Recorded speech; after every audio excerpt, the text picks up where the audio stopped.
Buenas tardes a todos, bienvenidos a nuestro seminario industrial, el día de hoy con el tema Electrocerámicas inteligentes para nuevas tendencias tecnológicas. Nos acompaña el doctor Armando Reyes Montero. Armando es originario de la ciudad de Puebla, es ingeniero químico egresado de la Benemérita Universidad Autónoma de Puebla. Obtuvo el grado de maestría y doctorado en Ciencia e Ingeniería de Materiales por el Instituto de Investigaciones en Materiales de la UNAM. Actualmente se encuentra realizando una estancia postdoctoral en el ICAT. Sus principales líneas de investigación tienen que ver con la síntesis, el procesamiento y la caracterización, tanto estructural como eléctrica, de diferentes tipos de materiales electrocerámicos, lo que le ha permitido participar en diversos congresos y colaborar con investigadores de diversas instituciones nacionales y extranjeras. Armando, te damos la más cordial bienvenida. Hola, muy buenas tardes a todos. Primero que nada, agradecerles mucho la invitación de poder participar en este tipo de seminarios y esperemos que sea de interés para todos los que están asistiendo a este seminario y también, en dado caso de que les surja ese interés, que puedan contactarlos más adelante para platicar temas más específicos. Muchísimas gracias nuevamente. El día de hoy les voy a estar presentando un tema que a lo mejor muchos desconocen o desconocemos, porque en un principio yo también desconocía, y que tiene que ver con los materiales cerámicos y cómo ellos interactúan en todas las partes en todos procesos y en distintos tipos de tecnologías, y que no simplemente son para cuestiones científicas, sino que son para uso común, ¿no? Hoy en día para uso común. Entonces, como bien mencionaron, el tema de mi plática tiene que ver con electrocerámicas inteligentes para nuevas tendencias tecnológicas. Bueno, comenzamos con que a lo largo de la historia, los materiales cerámicos han sido elementos significativos para el progreso de todos los seres humanos. Esto viene siendo que se utilizaban para la casa, para la vivienda o simplemente para cuestiones ornamentales. Además, bien sabemos que uno de los oficios que tienen mucho o más antiguos de la historia tiene que ver con la alfarería, y la alfarería tenía que ver en un principio con la elaboración de este tipo de materiales, cerámica tradicional. Con la optimización de los métodos y los procesos, ¿qué es lo que hemos logrado? Pues se han logrado mejorar diferentes características y propiedades físico-químicas de todas las cerámicas, y en específico se han logrado desarrollar cerámicas avanzadas. Los materiales electrocerámicos actualmente para la comunidad científica están dirigidos a la sustentabilidad, a la sustentabilidad de los procesos, con lo cual se busca optimizar y mejorar el rendimiento de distintas características a través de la manipulación directa de diferentes aspectos como la estructura cristalina, los métodos de obtención y la optimización de los procesos de obtención. Actualmente, los materiales electrocerámicos son una parte fundamental en el desarrollo eficiente de todas las tecnologías emergentes, estando presente en gran parte de la investigación científica y la producción industrial. Y un caso en particular que la mayoría de las personas tiene hoy en día son los teléfonos inteligentes. Los teléfonos inteligentes utilizan varias partes o varios componentes con electrocerámicas, que tiene que ver con desde cuando uno está tocando la pantalla, con el obturador de la cámara, con cuestiones de señales para que se pueda uno comunicar. Entonces, es una pieza fundamental que hoy todos requerimos, y que gran parte de sus componentes son materiales electrocerámicos. Las propiedades de estos materiales van a estar ligados a diferentes aspectos. Estos aspectos van a incluir, van a estar relacionados con la estructura cristalina, la microestructura, la morfología y el tamaño de grano que cada material posee. Y bueno, entonces, conforme a las tendencias actuales, ¿cuáles son los retos por enfrentar en este tipo de materiales? Primero es la obtención de los procesos, obtener procesos eficientes que tienen que ver con la síntesis y la sinterización de este tipo de materiales. También cerámicas amigables con el medio ambiente, que no contaminen o que se puedan estar reutilizando. Un aspecto muy importante también tiene que ver con la miniaturización de elementos, hacerlos mucho más chiquitos, pero que no pierdan las propiedades o que las propiedades no cambien mucho con esta miniaturización de los elementos y que ya se puedan manejar tanto en bulto, en materiales densos, como en películas delgadas. Otra cuestión también tiene que ver con la multifuncionalidad de este tipo de materiales, ya que si bien los electrocerámicos, por su nombre, hablan de propiedades eléctricas, también pueden incluir tanto propiedades ópticas como propiedades magnéticas. Bueno, y en un contexto general, ¿qué son los materiales electrocerámicos? Los materiales electrocerámicos son una categoría de las cerámicas avanzadas y estas asocian características eléctricas que tienen que ver con piezoelectricidad, ferroelectricidad, capacidad dieléctrica y también conductiva. Estas cuestiones, estas características van a estar relacionadas al sistema cristalino que cada material posea. Y podemos ver que para los materiales electrocerámicos hay 32 grupos puntuales de materiales cristalinos que pueden tener estas características, pero solo de ellos 20 van a presentar una propiedad piezoeléctrica. Y esto tiene que ver con los dipolos que se puedan formar dentro de los materiales, dentro de su estructura cristalina. De estos 20, solo van a tener 10 o 10 grupos puntuales van a pertenecer a sistemas ferroeléctricos y piroeléctricos. Esa es una cuestión que no mencionamos aquí, pero más adelante la vamos a mencionar. A piroelectricidad. Entonces, de estos 10 solamente van a ser sistemas que puedan tener estas dos propiedades, ferroelectricidad y piroelectricidad. ¿Cómo podemos ver este diagrama también? Es que todos los materiales ferroeléctricos o piroeléctricos van a tener propiedades piezoeléctricas y dieléctricas, pero no todos los materiales eléctricos van a poseer todas estas cuestiones en sí. Bueno, y otra característica muy importante para este tipo de materiales es que la cerámica es un material isótropo. Esto quiere decir que cuando nosotros desarrollamos un material, los dominios que se encuentran presentes dentro del material están, ¿cómo se puede decir? Están distribuidos de forma aleatoria, de tal forma que no tenemos una acción en sí. ¿Cómo podemos activar este material? Este material lo vamos a activar a través del proceso de polarización, que es aplicar un campo eléctrico. Bueno, la historia de los materiales eléctricos o de las electrocerámicas, el primer sistema que se descubrió tiene que ver con la piroelectricidad. Posteriormente, los hermanos Curie hicieron estudios en materiales como la cuarzo y turmalina, donde descubrieron que la piroelectricidad también estaba asociada con un efecto piezoeléctrico. Más allá de 100, tuvieron que pasar más de 100 años aproximadamente para que pudieran descubrir el fenómeno ferroeléctrico. Y este fenómeno ferroeléctrico también estaba presente en la sal Rochelle, que era un material con los que primeramente estaban trabajando, pero también en el titanato de bario. Este material es muy importante porque es uno de los principales candidatos a sustituir los componentes que actualmente con los que se están trabajando. ¿Cuál es el auge y la aplicación de estos materiales?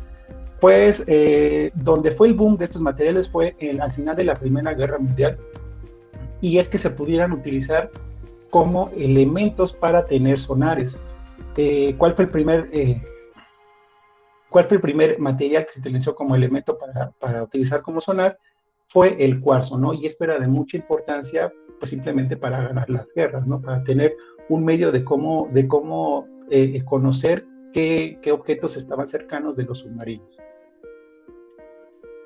Los materiales eléctricos, de manera general, son materiales aislantes y también pueden ser elementos capacitivos. Esto quiere decir que sean elementos que almacenen energía.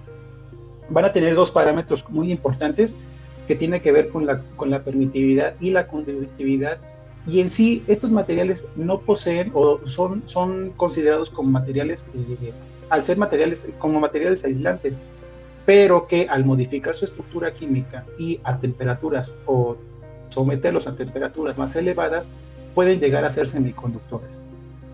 El efecto piezoeléctrico se define como el cambio en la polarización eléctrica del material producida por un esfuerzo mecánico. Y este efecto piezoeléctrico puede ser de dos tipos. Primero el efecto directo, que es cuando uno somete a una presión el material, este va a generar un voltaje, y el efecto indirecto, que al momento de estarlo sometiendo a un voltaje, el material va a tender a deformarse. Los piroeléctricos cumplen la misma función, nada más que el método de activación tiene que ver con temperatura. Y finalmente los ferroeléctricos, que son materiales que presentan un momento dipolar y que puede ser orientado con la aplicación de un campo eléctrico externo. Esta orientación actualmente sirve mucho para desarrollar las memorias de estado sólido. Otro tipo de materiales cerámicos avanzados tiene que ver con características luminiscentes y magnéticas. ¿Y por qué es importante mencionar este tipo de materiales también? Porque en conjunto, como bueno, un poquito más adelante vamos a ver, que en conjunto con materiales electrocerámicos pudiéramos generar soluciones sólidas que tengan, aparte de la capacidad eléctrica, otras propiedades, y en estas dos características son muy importantes, tanto la característica óptica como la característica magnética. A grandes rasgos, una cerámica luminiscente es aquella que tiene la capacidad para emitir luz sin elevar su temperatura, y que en muchas ocasiones ocurre por transiciones electrónicas que dan lugar a la emisión de fotones. Existen diferentes tipos de cómo se va a proyectar esta propiedad luminiscente, y la que nosotros nos interesa, o en esta parte de materiales eléctricos, lo que más interesa, tiene que ver con la electroluminiscencia y la termoluminiscencia. Las cerámicas magnéticas también, ya que podemos, primero que nada, las cerámicas magnéticas es un material que está creado a partir de una sustancia que tiene su origen en un momento magnético provocado por el giro de electrones. Y muchas cerámicas actuales utilizan estos dos efectos, tanto efectos magnéticos como efectos eléctricos, y que son muy importantes para el diseño de distintos elementos. ¿Cuál es la tendencia y el mercado global para los materiales electrocerámicos? El mercado global de los materiales electrocerámicos crece, o está proyectado un crecimiento continuo casi del 6%. Bueno, esta es una proyección que se tiene del 2008 al 2023. Entonces, año con año está creciendo un 6% de lo que se tuvo el año pasado, ¿no? Aquí esta gráfica nos muestra también cuáles son los elementos que tienen o que constituyen este crecimiento, y podemos ver que el elemento que adquiere mucho más crecimiento es el cerámico piezoeléctrico. También, un poquito en menor escala, pero también muy importante, son los materiales magnéticos. Entonces, estos materiales son los de mayor proyección de acuerdo a los elementos o tendencias en dispositivos electrónicos que año con año se están desarrollando. Esta proyección también es la que se tiene para dónde se está elaborando este tipo de materiales. Bueno, como les mencionaba, esta proyección era a partir del 2019 y al 2027, sin considerar los efectos de la pandemia. Pero bueno, considerando esos efectos de la pandemia, esto se puede desplazar solo 1 o 2 años posteriores, pero en sí, el mercado hasta el 2019, que tenía la mayor concentración para el desarrollo de estos elementos, era el mercado asiático. Pero también podemos ver que aquí tanto el mercado europeo como el mercado americano son los también principales elementos o principales industrias para poder desarrollar este tipo de materiales. ¿Y cómo se dispone esta producción de materiales electrocerámicos? Podemos ver que los materiales electrocerámicos acaparan en mayor porcentaje elementos para la generación de energía o captura de energía, y también para las telecomunicaciones. Otro rasgo muy importante es para la industria automotriz, y solo el 15% de estos materiales se aplican para cuestiones domésticas. El otro 10% tiene que ver con generadores, con sensores que son en menor escala y que no abordan tanto la importancia que tiene que tener en estos otros tipos de industrias. Las funciones principales de estos materiales electrocerámicos parten del almacenamiento de energía que tiene que ver con capacitores, sensores, generadores y transformadores. Y en sí, el principal mercado que tiene que ver con la piezoelectricidad o materiales piezoeléctricos está distribuido de esta forma, siendo la de mayor atracción los semiconductores para la manufactura de motores de precisión. Más adelante vamos a ver cómo trabajan estos sistemas.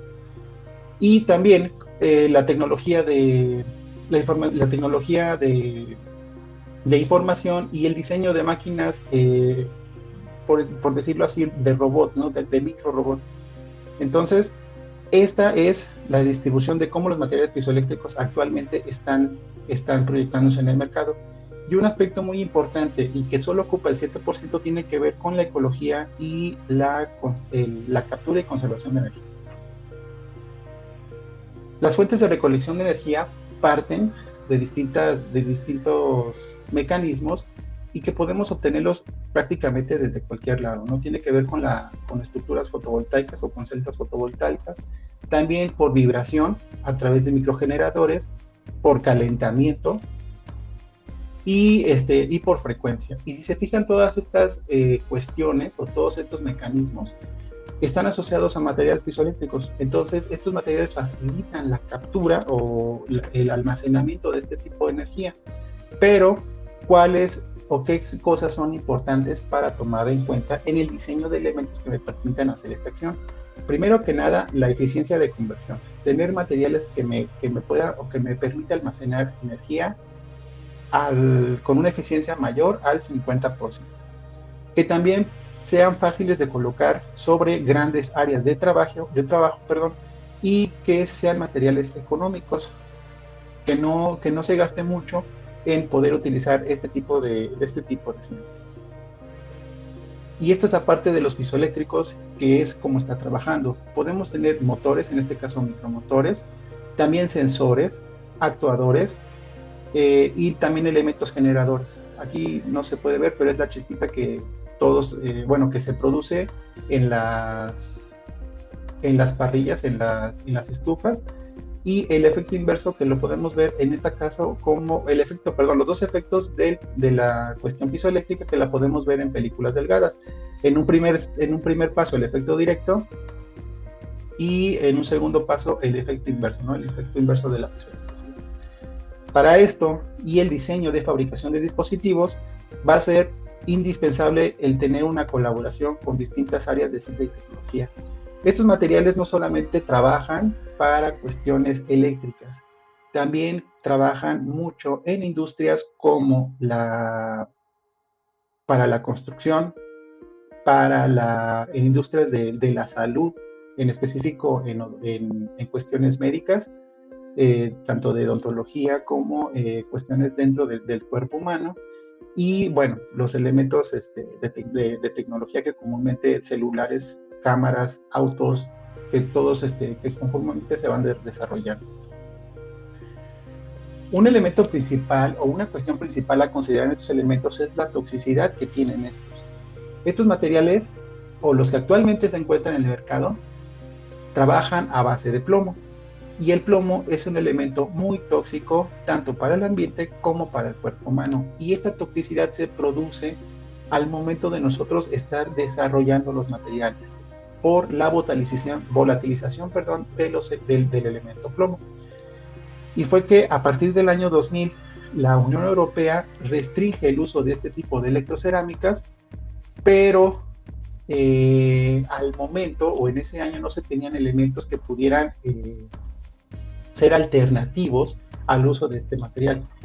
¿Cuáles son las dos regulaciones que trabajan este tipo de materiales o que limitan el uso de este tipo de materiales? Tiene que ver con la ROH y la WEE.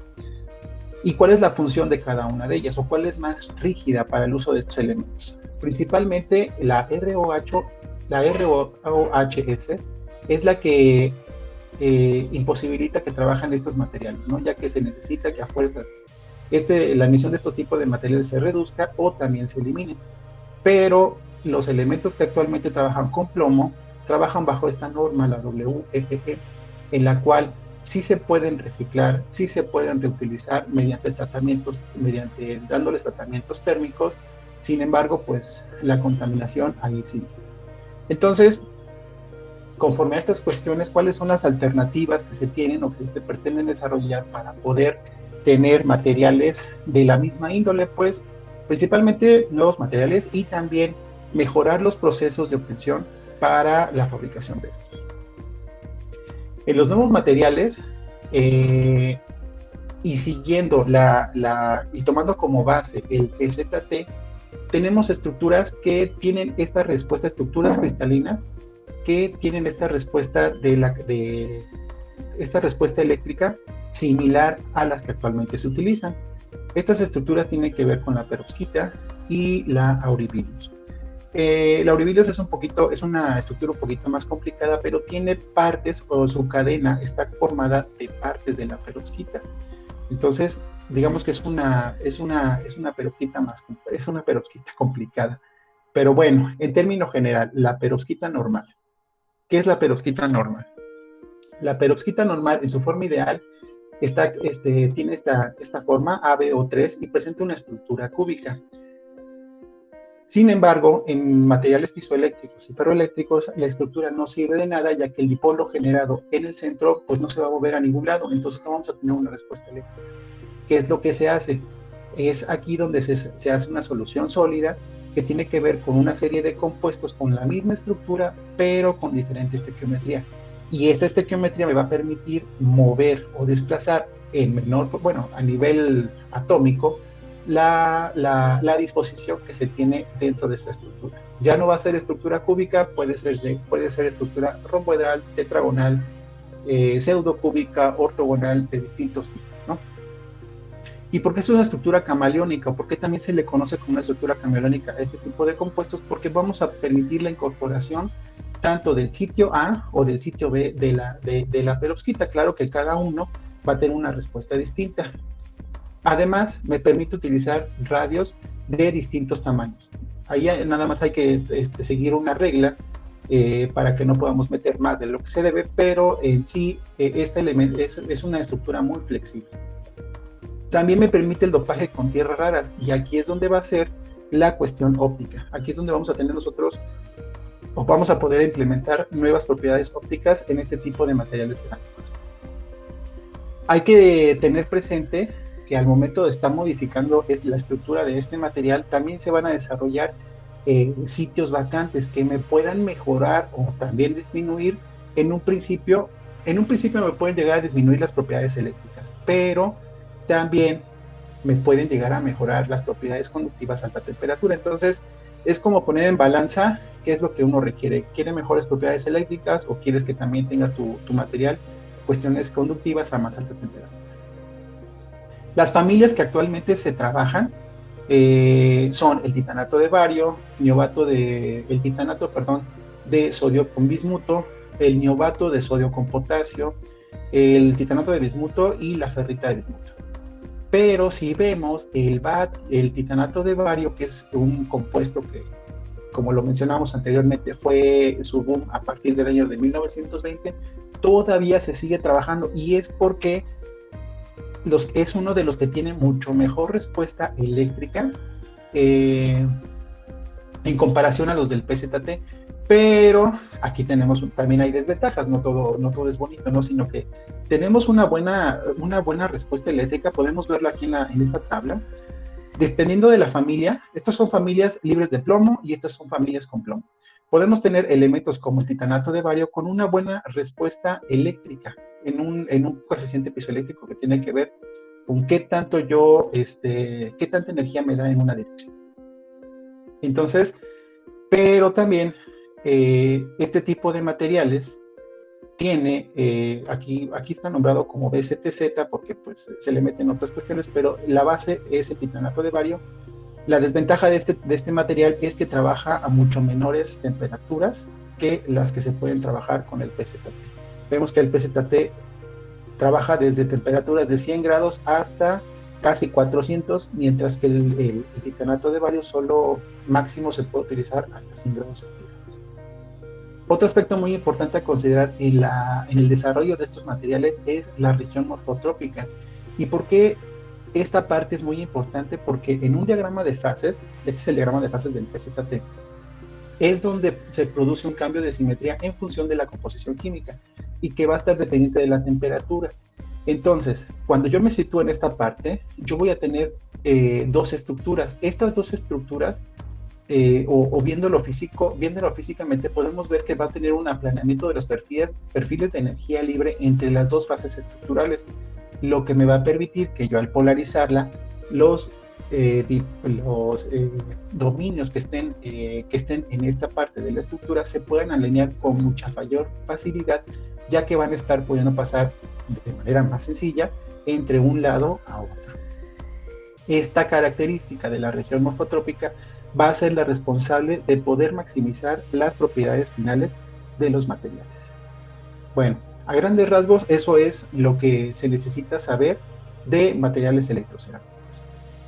¿Qué es o cómo se va a desarrollar? Ahora, ¿qué es y cómo se va a desarrollar este tipo de materiales? Pues vamos a seguir en principio una serie de pasos o metodología para poder desarrollar en condiciones óptimas. Esta metodología tiene que ver con la síntesis, la caracterización del polvo, el procesamiento, densificación y funcionalización de este polvo, y finalmente tener cerámicos en bulto, ya sea para cuestiones en pastillas o también en películas de lentes. Existen varios métodos empleados para la obtención de este tipo de materiales. Claro, cada uno va a tener su ventaja y desventaja, pero podemos obtener estos siete, vamos a ver las diferencias. Entonces, por vía seca tenemos los más comunes, que vienen siendo la mezcla de óxidos, combustión y mecanosíntesis. Prácticamente es acá tener los reactivos, mezclarlos, a lo mejor utilizar un solvente en poca cantidad y meterlos a un tratamiento térmico a alta temperatura. La desventaja de este método es que cuando obtengamos el polvo cerámico vamos a tener muchas fases secundarias que no van a ser, o que van a ser una parte que me reduzca las propiedades finales eléctricas de mi material. Por otro lado, también tenemos los métodos por vía húmeda, y estos métodos por vía húmeda involucran tanto presión y temperatura. Un método muy usado actualmente es el método de microondas. Se puede utilizar con el mismo microondas de casa. Es agarrar los reactivos, meterles un solvente, meterlos en un crisol que permita el paso de las microondas. Puede ser en teflón, o también puede ser en crisoles de grafito, y que me pueda llevar a cabo la reacción. Entonces, estos son los distintos tipos de métodos. ¿Cuáles son las ventajas? Que tenemos métodos muy eficientes, tenemos polvos cerámicos sin fase secundaria prácticamente, pero la desventaja de estos métodos es que muchos reactivos son muy caros. Entonces, pues es como también compensar qué es lo que queremos, ¿no? Claro que el que escoja cada quien, pues lo puede optimizar de tal forma que saque las mejores propiedades del material. Bueno, como ya mencionamos, ¿cuáles son las características a tomar en cuenta? Pues las ventajas y las desventajas que presente cada método, teniendo que ver con la pureza de las fases obtenidas y el control de los distintos tipos de variables. Una vez que tenemos el polvo cerámico, pues es necesario identificarlo, ¿no? Y este tipo de identificación se realiza mediante diferentes técnicas físico-químicas. ¿Y qué es lo que qué es lo que necesitamos ver? Pues aquí es donde necesitamos ver la huella, y la huella de cada material, ¿no? ¿Cómo lo vamos a identificar? Primero, la identificación de la estructura cristalina. Luego, el análisis de las posibles fases secundarias. También observar el tamaño y la morfología de los granos, ya que el tamaño y la morfología va a depender de las propiedades eléctricas finales. El efecto de la incorporación de cationes, ver si se pudieron generar o tenemos vacancias dentro de nuestro material, evaluar la cinética de reacción para poder optimizar el proceso y generar el diagrama de fase referente. Entonces, con esto podemos ver en qué tipo de estructuras, dependiendo de la incorporación de cationes, vamos a estar situados. Para el procesamiento, la densificación y funcionalización del material tiene que ver con el tratamiento que se le da al polvo cerámico para convertirlo de un cerámico en verde a un material cerámico ya conformado. Y aquí podemos ver la diferencia, ¿no? Entonces, Cuando nosotros obtenemos el polvo, lo conformamos en una pastillita con ayuda de una prensa y lo tenemos así. Pero cuando nosotros lo procesemos, vamos a notar una reducción muy importante en el elemento del material. ¿Y cómo lo podemos procesar?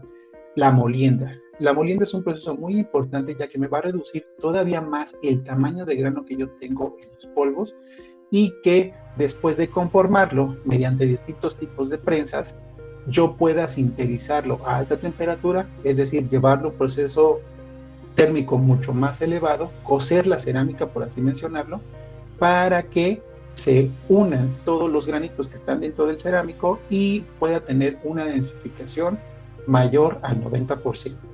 Si yo en este tipo de materiales no tengo densificaciones cercanas al 90% o mayores del 90%,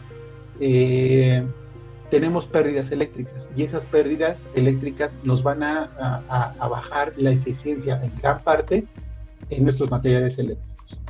Y finalmente la funcionalización, vamos a ver, creo que está un poquito más adelante, de cómo se polariza nuestro material mediante la aplicación de un campo eléctrico externo, y también la miniaturización de elementos.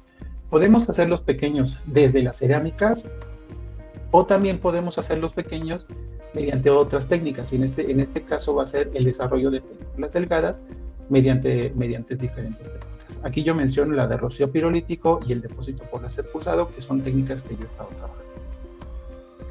Aquí vemos el proceso de polarización. El proceso de polarización, como lo hemos mencionado, es una parte fundamental para la activación. ¿Y cómo vamos a hacerlo? La cerámica, una vez que ya la tenemos conformada, le vamos a colocar electrodos por ambas partes del material, de tal forma que tengamos un sándwichito. Ese sándwich lo vamos a colocar dentro de una fuente de alto voltaje y le vamos a hacer pasar corriente.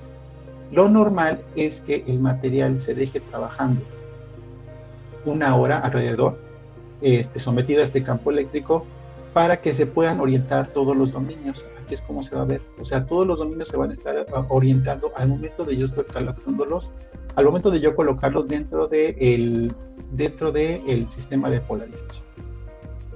Claro que esta polarización, este efecto de polarización va a estar en función del tamaño, el espesor que yo tenga en nuestra cerámica. Si yo tengo un espesor de 1 milímetro con un campo eléctrico de 3 o hasta 5 kilovolts por milímetro, me es funcional. Pero si yo tengo cerámicas mucho más anchas, pues vamos a requerir campos eléctricos mucho más grandes, ¿no? Para cuestiones de laboratorio, ocupamos materiales, ocupamos espesores muy delgaditos, ¿no? Pero ya para cuestiones industriales es necesario ocupar equipos más sofisticados que me permitan la polarización de estos elementos. Bueno, y una vez que ya polaricé mi material, después de una hora, voy a retirar el campo eléctrico y voy a esperar. Normalmente se espera en un periodo de 24 horas para ver para que el material regrese, por así decirlo, a su estado original sin regresar completamente a y que se tenga dentro de él una polarización residual, la cual me va a funcionar para las cuestiones eléctricas. Nuevamente, ya que tenemos nuestros materiales densos y películas delgadas, pues hay que caracterizarlos otra vez. La caracterización es una parte muy importante y fundamental para obtener materiales electrocerámicos eficientes. Es nuevamente ver la cristalografía, el porcentaje de densificación, el tamaño y el grano, identificar los dominios que se encuentran presentes en el material y el espesor, en este caso, de las películas delgadas. Y todo esto se hace otra vez mediante distintas técnicas de caracterización, desde las más de batalla, por así decirlo, que tiene que ver con la difracción y la microscopía electrónica de barrido, hasta técnicas mucho más sofisticadas como un sincrotrón, ¿no? La caracterización eléctrica para este tipo de materiales se va a hacer el cálculo y el análisis de los diferentes parámetros, ya sea dieléctricos, piezoeléctricos y ferroeléctricos, y el principal equipo de trabajo son analizadores de impedancia, ¿no?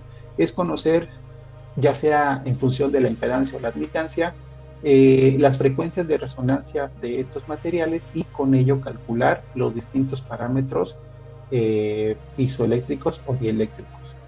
La frecuencia de resonancia, una vez más, está en función del espesor y el diámetro de la muestra o la geometría final de la muestra. Y bueno, el cálculo de cada parámetro se hace por métodos matemáticos de elementos finitos. Para los materiales ferroeléctricos es necesario una estación de trabajo ferroeléctrica la que me permita hacer el cambio de la polarización en un sentido y hacia el otro, para así yo formar una especie de ciclos ferroeléctricos y que con eso yo pueda analizar qué tan bien está mi material. Un material piezoeléctrico puede tener distintos modos resonantes y en estos modos y conocer los distintos modos resonantes de cada material va a ser fundamental para la aplicación que se les pueda dar, porque podemos utilizar el modo, tanto en modo radial como en modo espesor, en modo transversal, en modo longitudinal y también en modo cizalla. Este modo cizalla involucra la polarización del material en un sentido y luego medirlo perpendicularmente. Entonces es una cuestión un poquito difícil para poderlo lograr, pero hay que establecer ciertas condiciones para poder caracterizar este tipo de modo resonante. Y bueno, lo que yo les mencionaba, ¿no? Que en función de estos modos resonantes va a ser la aplicación o la frecuencia de aplicación, más bien dicho, para cada tipo de elemento. Y podemos ver que si estos materiales vibran en una frecuencia de entre 100 kilos a 1 MHz, se pueden utilizar en modo longitudinal o en modo radial. Y estos tipos de materiales son filtros y resonadores cerámicos, que son los que más comúnmente se ocupan en la industria. Podemos ver otros tipos de aplicación, de frecuencias de aplicación, que tiene que ver con la deformación de películas delgadas y también el modo cizalla, que es de mucha más alta frecuencia. La caracterización ferroeléctrica para este tipo de materiales es muy importante a conocer, ya que podemos ver cómo es la polarización espontánea que se genera dentro del material en condiciones, primero a condiciones normales, pero también a condiciones de presión y de temperatura. Y me puede llegar a demostrar el tipo de material ferroeléctrico que estoy teniendo. ¿Es un material ferroeléctrico suave o es un material ferroeléctrico duro? ¿Qué es un material ferroeléctrico suave? El material ferroeléctrico suave es aquel que tiene un ciclo ferroeléctrico con campos coercitivos mucho más delgados, pero con una polarización remanente mayor, y esto me da a que yo obtenga un material piezoeléctrico con grandes prestaciones eléctricas, mayor porcentaje de eficiencia. ¿Y qué es un material ferroeléctrico duro? Bueno, es aquel que tiene un ciclo mucho más ancho, casi. Este es un ciclo ferroeléctrico normal, pero es un poquito más ancho, que esto es verlo como un tipo cuadrado, pero lo voy a poder utilizar en otras actividades que tienen que ver con la generación de electricidad. Como bien vemos acá, también hay distintos tipos de materiales ferroeléctricos. Los materiales ferroeléctricos pueden ser el ferroeléctrico normal, que es un ciclo ferroeléctrico de esta forma, materiales antiferroeléctricos, que son 2 ciclos ferroeléctricos, y los dobles ciclos ferroeléctricos es un ciclo ferroeléctrico partido a la mitad, pero que se hace un poquito más corto al origen. Y también continuando con la interpretación, de los materiales ferroeléctricos, podemos ver el tipo de elemento o cómo va a ser la funcionalidad de este tipo de material. Lo puedo llegar a utilizar como capacitor, también como un material ferroeléctrico, pero también como un material conductivo. Entonces, eso quiere ver en qué tipo de material o en qué tipo de aplicación yo puedo utilizar este tipo de material. Actualmente, y como bien lo mencionaba en un principio, me encuentro haciendo un postdoctorado en UNICAD, y en este postdoctorado he estado trabajando el depósito de películas delgadas a través de la técnica de láser pulsado, mejor conocido como PLD. Entonces, nosotros aquí diseñamos películas delgadas en una sola capa, o también se pueden hacer en multicapas. ¿Y cómo es lo que lo hacemos? Nosotros se hace incidir un láser hacia una muestra y la muestra se va erosionando. Aquí podemos ver hasta depositar partículas sobre un substrato, y ese substrato se va a ir formando de manera homogénea, ¿no? Entonces, hay que establecer distintos tipos de condiciones para que tengamos un óptimo depósito de este tipo de materiales.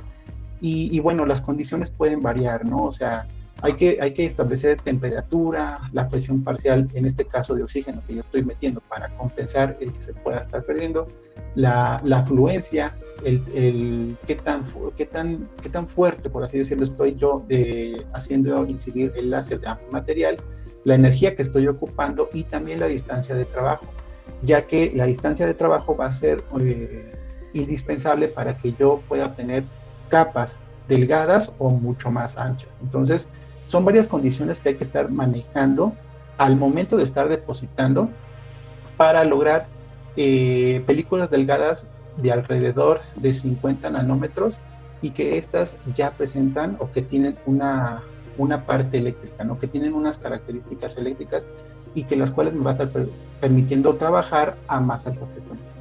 Entonces, como lo podemos ver o podemos decir de manera explícita que las cerámicas, entre más grandes o entre más anchas tengamos, pues las condiciones de trabajo de frecuencia van a ser menores, y si tenemos elementos más finitos, más delgaditos, podemos llegarlos a trabajar en frecuencias mucho, pero mucho mayores. Otra condición también que permite la deposición por láser pulsado es la depositación in situ, perdón. ¿Y esto qué va a hacer?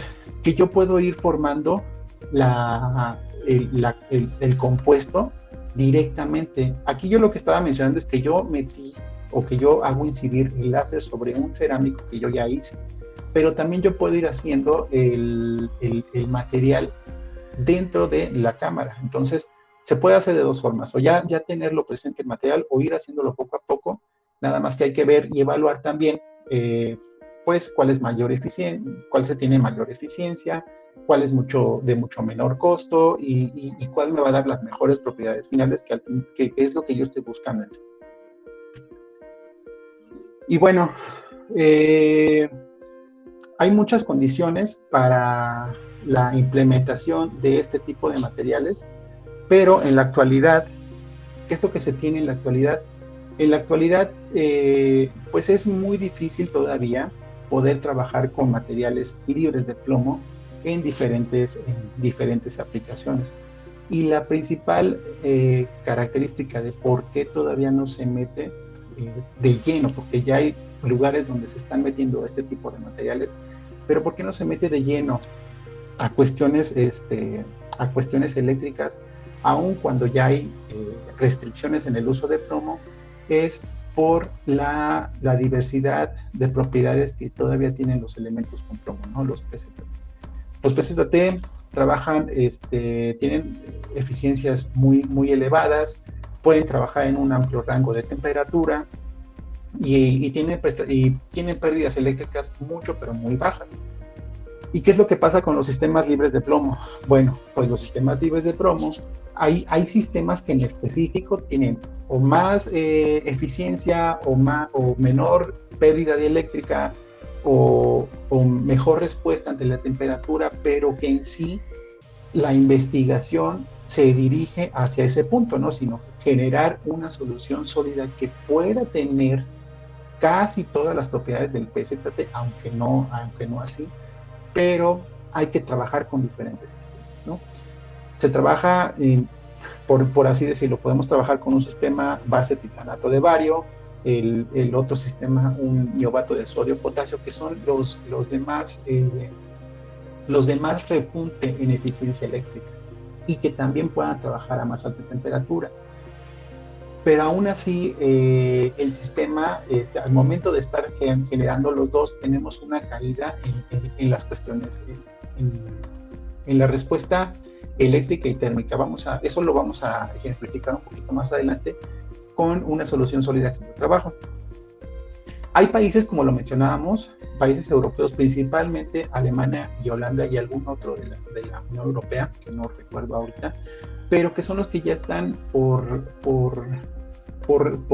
uso, ya están metiendo este tipo de elementos, tanto en lámparas que están en las vías de comunicación, o como pisos piezoeléctricos libres de plomo, y también países asiáticos, principalmente Japón, que son los primeros en implementar este tipo de tecnologías que no contengan plomo dentro de su estructura química. Bueno, y en México, ¿qué es lo que pasa en México? Pues en México estamos en una etapa de desarrollo, ¿no? En una etapa de investigación y desarrollo, y también la puesta en marcha de proyectos. ¿Y por qué no se ponen en marcha o por qué todavía no estamos de lleno en este tipo de proyectos? Porque los costos son muy elevados para poder implementar este tipo de materiales en una sociedad donde tenemos principalmente climas muy variados y también que hay que estarlos cuidando, ¿no? Para que no se roben este tipo de materiales, ¿no? Entonces, esa es una etapa, ¿no? Es la que estamos en México todavía implementando este tipo de puesta en marcha de los proyectos. Pero también México cuenta con empresas que manufacturan una gran cantidad de materiales electrocerámicos. Y una empresa que trabaja este tipo de materiales es una empresa que se llama Newark, y que tiene la planta en México, y que es una de las que tiene o que exporta más materiales, principalmente los piezoeléctricos, hacia fuera de México. Y bueno, una propuesta que se ha mencionado mucho en diversas instituciones, en la UNAM, en el Politécnico, en la UAM, es en la generación de un corredor, ¿no? Y se propone el corredor Madero en el centro histórico de la Ciudad de México, ya que se calcula aproximadamente que hay un flujo de 250,000 personas por hora. Entonces, al colocar un piso piezoeléctrico, sobre todo, bueno, en esta parte hacen un cálculo, ¿no? Es una distancia aproximadamente de 800 metros la que se tiene en este corredor, ¿no? Si se llegara a instalar 16,624 placas piezoeléctricas, se generaría en un aproximado de 57,452 kilowatts al día. Esta energía, el 1% de esta energía sería suficiente, solo el 1%, para alimentar todas las lámparas o las luminarias que se encuentran en el corredor, y la demás energía podría ser suministrada a la red eléctrica. ¿Cuál es el tema de innovación en esta parte? Una sí, en sí el material, pero también con el diseño de las placas, ¿no? Como lo habíamos mencionado anteriormente, o sea, este trabajo no es solamente de la ciencia y la ingeniería de materiales, sino que es una ingeniería complementaria. Hacer los materiales y también hacer los dispositivos que me permitan tener un mejor rendimiento de estos materiales. Entonces, en el diseño de placas para que soporten los materiales piezoeléctricos y que puedan someterse a diferentes cuestiones ambientales, ¿no? A la temperatura, a la humedad y al desgaste. Entonces, también generar este tipo de dispositivos con una propuesta muy eficiente es lo que vendría bien para poder obtener un dispositivo adecuado. En resumen, y esto es nada más resumen de la presentación, voy a presentar un poquito más adelante lo que he estado trabajando. Podemos mencionar que las electrocerámicas son un mercado en crecimiento y que estos materiales se están actualizando conforme a las nuevas tendencias tecnológicas. Y un claro ejemplo de esto es los teléfonos celulares, ¿no? O sea, desde cómo empezaron los teléfonos celulares a partir del año 1990, no sé, 90, de cómo eran estos materiales, estos elementos eran mucho más grandes, pues no cabían prácticamente en los bolsillos, y hoy en día, pues prácticamente todos llevamos un celular inteligente con nosotros, y ese celular inteligente no solo hace llamadas, ¿no? Sino que toma fotografías, tiene un calendario, tiene mi red social, en fin, tiene muchísimas cuestiones que para que funcione el dispositivo utilizan materiales tanto ferroeléctricos como piezoeléctricos. Y capacitivos para que tiene que ver con las pilas, ¿no? O el almacenamiento de energía, no con la pila en sí, sino con el almacenamiento. Otra cuestión también muy importante es que es necesaria la búsqueda de elementos que se adapten a regularizaciones internacionales. Y bueno, ya no es tanto la búsqueda, sino que estos elementos o estas familias de distintos tipos de materiales cerámicos que se tienen presentes puedan ser usados y en un futuro sustituir a los que actualmente se tienen trabajando con envase plomo. Las electrocerámicas libres de plomo con base perovskita. ¿Y por qué la base perovskita? Pues es porque es muy, muy amable para poder estar manejándola. Entonces son un buen sustituto a las que actualmente son comerciables con plomo. La multifuncionalidad es otro elemento muy importante a considerar para el desarrollo de este tipo de materiales y que no solamente se vean las cuestiones eléctricas, ¿no? Sino también cuestiones ópticas o luminiscentes y también cuestiones técnicas. El diseño y estudio de las propiedades o de las propiedades eléctricas estará enfocado en maximizar las propiedades finales del material y en esto hay que tomar en cuenta, como lo hemos mencionado, tanto de primero, en sí, la síntesis que tiene que ver los reactivos, la pureza, los métodos térmicos que utilicemos, el procesamiento de la cerámica y después la conformación y la densificación final que obtengamos del material. Entonces, hay que tener un sistema bien establecido, limpio, para poder obtener materiales eficientes y adecuados a todos estos procesos.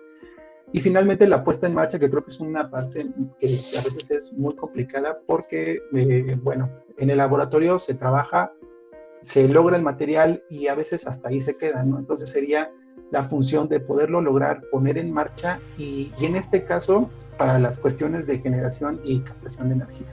Entonces, en resumen, esto es la parte de la práctica que yo les estoy dando, pero también les quiero platicar un poquito, todavía tengo tiempo, de las cuestiones que realizo o que he estado trabajando con una solución sólida en particular y que tiene que ver con el titanato de bario. Bueno, este material es un titanato de bario dopado con calcio y circonio y que en fórmula química lo podemos ver así.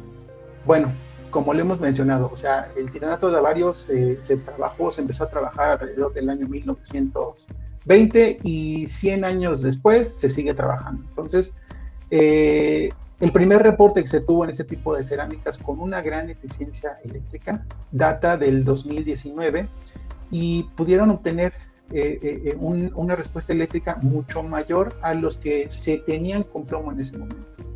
Entonces, esta respuesta eléctrica era eficiente, teníamos un material libre de plomo, pero al ser titanato de bario y tener una transición ferroeléctrica para eléctrica cercano a los 120 grados, no puedo trabajarlo más allá de esa temperatura. De hecho, ya llegando a los 100, 120 grados, las características eléctricas van a bajar poco a poco. Entonces, ¿qué es lo que se hace o qué es lo que se hizo? Se dopó este material con los iones de calcio y circonio, se encontró la fase morfotrópica. Aquí, bueno, nosotros también trabajamos el mismo sistema, implementando diferentes concentraciones, desde un 10% hasta un 18% de la cantidad de calcio, fijando el valor del circonio. Y podemos ver cómo se van abriendo estos picos de difracción, que están entre 44 y 46 grados 2 teta. Cómo se van abriendo y vemos la transición, ¿no? De una estructura, en este caso romboédrica, hacia tetragonal. Entonces podemos decir que estamos trabajando sobre el límite de estas dos interfaces y es ahí donde vamos a maximizar las propiedades eléctricas. ¿Por qué se maximizan? Porque al momento de polarizar, el material encuentra más direcciones donde se puede orientar. Entonces es más fácil para que el material se pueda hacer esto. Trabajamos dos métodos de síntesis empleados, que son los que se mencionaron anteriormente, el estado sólido, un método seco y un método también por vía húmeda, el método de Pechini, y la principal diferencia que se obtiene es el tamaño del grano. En uno tenemos cerámicas o granos mucho mayores a 10 micras, mientras que en el otro tenemos unos granos, alrededor de 1 micra. Claro que en esto también está en función el porcentaje de densificación, ¿no? Entonces, aquí tenemos densidades del 92 al 95%, cuando en este tipo de materiales tenemos densificaciones del 98 y 99%. Y aunque es muy poco ese incremento en densidad, al final las propiedades eléctricas también son mejores. Bueno, entonces lo que estábamos mencionando de la permitividad dieléctrica, de las diferentes zonas en las que trabaja el titanato de bario, El titanato de bario presenta diferentes estructuras conforme vamos elevando la temperatura. Primero una romboedral, una tetragonal, una ortorrómbica, perdón, tetragonal y una cúbica. ¿Y qué es lo que nosotros tenemos al incorporar estos iones? Bueno, primero que nada es que desplazamos la temperatura de trabajo o la temperatura de Curie para que pase de una transición ferroeléctrica a una paraeléctrica, y la desplazamos hacia baja temperatura, llegando en las muestras por estado sólido que obtuvimos alrededor de 86 grados centígrados y en método de Pechini alrededor de 95 grados. También sube la permitividad. Fíjense que aquí nada más alcanzamos 10.000, aquí logramos alcanzar 16.000, y aunque tenemos un tamaño de grano mucho más reducido, por el método de Pechini también alcanzamos prestaciones a las del titanato de bario, y esto ya está dopado. Entonces, pues se modifica todo, ¿no? Se modifican las temperaturas de transición, pero mejoramos rendimientos eléctricos. Al final, y después de ya hacer el procesamiento de la cerámica, sintetizar este tipo de materiales y hacer la caracterización eléctrica, vemos que este tipo de materiales, frente a otros materiales que teníamos ahí para caracterizar en el laboratorio, pues tenemos prestaciones eléctricas más grandes. Y medimos estas prestaciones mediante este coeficiente, el D33, ya que es un coeficiente eléctrico que más se ocupa en la industria. Entonces, cuando uno evalúa cerámicas pizoeléctricas, uno siempre busca tener coeficientes D33 de respuesta en transformación de energía mecánica a eléctrica mucho más elevadas. Entonces, vemos que en materiales por estado sólido alcanzamos prestaciones de 420 picocoulombs por newton, y en materiales obtenidos por el método Pechini también obtenemos eficiencias de hasta, bueno, no es eficiencia, es un valor de hasta 340 picocoulombs por newton. La temperatura de trabajo varía, no es muy alta, pero 100 grados nos da para trabajarlos hasta a ese tipo de temperatura en diferentes tratamientos, en diferentes procesos. Y bueno, ya nada más aquí sería la cuestión de la aplicación, ¿no? Este tipo de materiales no es parte de la tesis, sino que la tesis nada más era la síntesis y la caracterización, pero propusimos en qué se pueda o bajo qué proyectos también se puedan trabajar este tipo de materiales. Y algunas de las aplicaciones que se lograron hacer con estos elementos cerámicos en pastilla, todavía no en película delgada, en pastilla, fue el diseño de cerámicas pizoeléctricas para pisos, y aquí está el prototipo de un piso que se hizo con una chica de arquitectura. Bueno, en sí, la respuesta del material no solo es una parte, ¿no?, de todo este diseño, ¿no? Esto tiene que ver con toda la ingeniería eléctrica que está detrás para que la respuesta que estoy haciendo al momento de pisarla, esta señal o este brinco de energía, yo lo puedo ir almacenando, ¿no? Y lo almacene yo en una batería, en una batería, y que después yo libere para que yo pueda encender el piso. ¿Qué es lo que pasa si yo lo estoy presionando y presionando y presionando? Pues nada más va a estar prendiendo los LEDs de momento, ¿no? Pero nunca se van a quedar prendidos. O sea, es una respuesta al proceso que yo estoy haciendo. Entonces, eso involucra también una ingeniería de todo este sistema para, primero, a medir la señal, tener la señal, limpiar la señal y después maximizarla a fin de obtener la mayor eficiencia de esto.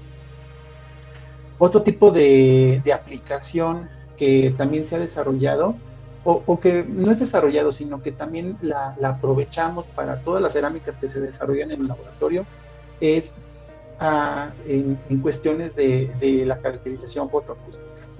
Con la doctora que yo trabajo, la doctora Rosalba Castañeda, que yo trabajo en el ICAT, ella hace la caracterización fotoacústica de las cerámicas para conocer las estructuras presentes en el material, y se utiliza un micrófono. Entonces, el micrófono tiene elementos con plomo. Y como en el laboratorio tenemos muchas cerámicas que ya hemos caracterizado, tienen buenos rendimientos, pues los propusimos para poderlos utilizar, no solo, bueno, para que los pueda utilizar en el micrófono, ¿no? Entonces, ella es la encargada de ponerlos. Nosotros le damos la cerámica ya activada, polarizada. ¿Y qué es lo que hacen ellos? Entonces ellos hacen el micrófono, ellos lo encapsulan, hacen su micrófono y va a servir para recibir la señal del láser. Entonces, este tipo de micrófonos son elementos piezoeléctricos que ya estamos desarrollando y que son por estado sólido, o sea, no involucra un sistema mucho más complejo, sino que son a base de titanato de bario dopados con calcio y silicona. Y actualmente otro sistema que estamos trabajando es un sistema que tiene que ver con soldadura ultrasónica. Esto es un sonotrodo y este sonotrodo se ocupa para el sellado por medio de ultrasonido de los colchones, principalmente de los colchones, ¿no? Aunque se puede ocupar en diferentes aplicaciones, pero principalmente de los colchones. Entonces, ¿qué es lo que se está haciendo acá? El sistema no se cambia prácticamente, el sistema se sigue utilizando de manera igual, pero aquí es importante el material, ¿no? Y el material que se utiliza es el PZT, porque viene de China y tiene buenos rendimientos. Pero bueno, ¿qué es lo que pasa si utilizamos materiales libres de plomo? Lo hemos puesto a trabajar y obtenemos una buena eficiencia del 45 a 50% en la transformación de energía. Nada más que este tipo de materiales no involucra solo una pastillita chiquita como en esta, que es un buzzer, sino que involucra hacer pastillas de diámetros alrededor de 10 centímetros. Bueno, son anillos, no son pastillas las que se utilizan acá, son anillos como este tipo, de alrededor de 10 centímetros, con los cuales yo pongo varios dentro del sistema. Estos van dentro de la cámara de este material. El elemento va a resonar y esa vibración va a hacer que me esté soldando ultrasónicamente. Entonces, hay chance de poder trabajar ese tipo de materiales. Hay diferentes proyectos en los que se puedan trabajar este tipo de materiales. Principalmente es la captación de energía y nada más faltaría ver, o bueno, también idear otro tipo de métodos, ¿no? de sistemas donde se puedan implementar este tipo de materiales. Y bueno, y la otra parte sería animarse a dejar de utilizar el plomo poco a poco para darle paso a este tipo de materiales electrocerámicos. A pesar de que no tienen todas las características, un solo elemento no tiene todas las características que el PZT pueda tener, la investigación y desarrollo está trabajando en eso para crear elementos que trabajen casi a la par o si bien a la par de cerámicas con base plomo. Entonces, a grandes rasgos, esto es lo que yo estoy trabajando, esto es lo que les quería yo presentar de las materiales electrocerámicas. Y bueno, la parte nada más inteligente, de por qué son inteligentes, porque nosotros podemos diseñarla hacia la función que queramos darle, ¿no? O sea, la podemos diseñar para cuestiones eléctricas, la podemos diseñar para cuestiones magnéticas, la podemos diseñar para cuestiones ópticas. Entonces, todo tiene que ver con la química que va a estar al momento de estar realizando el material para que yo pueda diseñarla con un fin en específico. Y ya para finalizar, les agradezco a todos su atención, el que les haya o que les sirva un poquito esta presentación y mencionarles, ¿no?, que también en este tipo de trocadistos los elementos piezoeléctricos, cerámicos piezoeléctricos, están presentes, ¿no? Y están presentes a través de la punta, ¿no? Entonces, la punta es un material piezoeléctrico que tiene distintos usos, ¿no? Aquí lo podemos ver que también tiene un uso justamente para que pueda sonar la música. Pues muchas gracias. Muchas gracias, doctor Armando, por enseñarnos más sobre este tema. Nos deja claro que los materiales cerámicos son elementos de gran importancia para el desarrollo y progreso de los seres humanos y sobre todo las nuevas tecnologías. Le cederé la palabra a la doctora Rocío de la Torre. Muchas gracias. Muchas gracias, Arely. Armando, muchas gracias por tu presentación, bastante completa. Algo muy interesante que mencionaste es la aplicación de estos materiales. Como lo mencionaste, bueno, a partir de todo el conocimiento que adquiriste, en este caso, bueno, la propaganda en el Instituto de Investigaciones en Materiales, pero ahora, ¿cómo estás viendo en tu estancia postdoctoral lo que sigue de esos materiales? No nada más el desarrollo per se, sino su aplicación. Y algunos de los aspectos que comentaste, para que lleguemos a la innovación, precisamente lo que necesitamos es identificar los usos o cómo darle un beneficio. Algo que me pareció muy interesante cuando diste el ejemplo del caso del Centro Histórico de la Ciudad de México, cómo la aplicación traería grandes beneficios y que sin embargo no es posible aplicarlo por diferentes factores, ¿no? Una de ellos, bueno, que hay que buscar la relación entre la parte, vamos a llamarle científica o del material, con otros aspectos, la parte de arquitectura, la parte de ingeniería, de cómo llevar a cabo la aplicación. Y esto pues también es una gran oportunidad para que busquemos la vinculación o el trabajo multidisciplinario. Y algo también muy interesante para nuestros asistentes, pues el poder identificar que no se trata únicamente de realizar el estudio de nuevos materiales, sino dar un paso más allá, como tú lo estás haciendo ahora, el identificar en dónde se puede aplicar, los ejemplos que nos das en el extranjero, cómo se está llevando a cabo, qué es lo que nos falta hacer en México, pues también son áreas de oportunidad. Más allá de desventajas, analizarlos como áreas donde nosotros podamos enfocar nuestro conocimiento. Así que pues no me queda más que agradecerte, darte la entrega del reconocimiento. El Instituto de Investigaciones en Materiales de la Universidad Nacional Autónoma de México otorga el presente reconocimiento al doctor Armando Reyes Montero por su ponencia Electrocerámicas inteligentes para nuevas tendencias tecnológicas, en el marco del Seminario Industrial del Instituto de Investigaciones en Materiales. Ciudad Universitaria, 10 de marzo del 2021. Por mi raza, hablará el espíritu. Armando, muchas gracias y a todos, buen día.